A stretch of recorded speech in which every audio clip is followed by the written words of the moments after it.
आप देख रहे हैं सूत्रकार समाचार।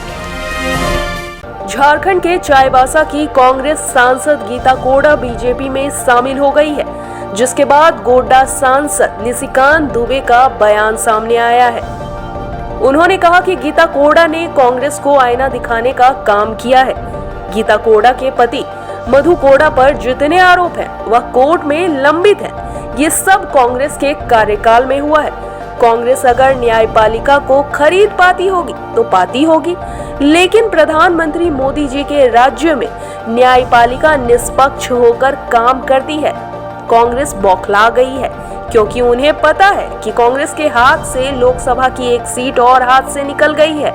इसीलिए कांग्रेस वाले भाजपा पर तरह तरह के आरोप लगा रहे हैं। सांसद ने यह भी कहा कि गीता कोड़ा एक निर्भीक महिला है जिन्होंने कांग्रेस को हमेशा आईना दिखाने का काम किया है।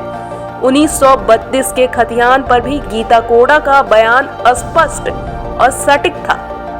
गीता कोड़ा ने सोमवार को बीजेपी झारखंड प्रदेश अध्यक्ष बाबूलाल मरांडी के नेतृत्व में बीजेपी का दामन थाम लिया था, जिसके बाद लगातार कांग्रेस के द्वारा बीजेपी पर आरोप लगाया जा रहा है कि बीजेपी लोकसभा चुनाव को लेकर अपनी सीट बढ़ाने के लिए कांग्रेस के सांसदों को अपनी तरफ कर रहे हैं और दूसरी तरफ गीता कोड़ा ने अपने पति को बचाने के लिए बीजेपी में शामिल हो रही है।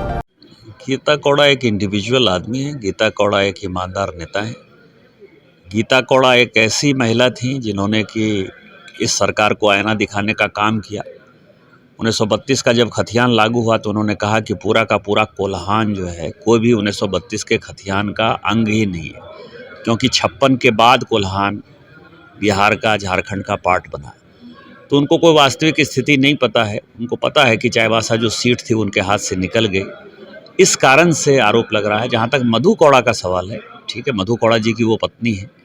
मधु कोड़ा जी के ऊपर जितने केस हुए कांग्रेस के ज़माने में हुए, कांग्रेस ने उनको मुख्यमंत्री बनाया था। करप्शन के जितने चार्जशीट हैं वो कांग्रेस के ज़माने में ही जमा हो गए हैं। ये सारे केस जो है वो कोर्ट में चल रहे हैं। तो यदि न्यायपालिका को कांग्रेस खरीद पाती होगी तो खरीद पाती होगी। मोदी जी के नेतृत्व में तो न्यायपालिका अपना ईमानदारी से काम करती है और हम जैसे आम आदमी ये समझते हैं कि आज भी इस देश में न्यायपालिका एक ईमानदार है, सुगम है, सुलभ है और इसीलिए भारत का लोकतंत्र जीवित है। तो जो फैसला करेगी कोर्ट करेगी।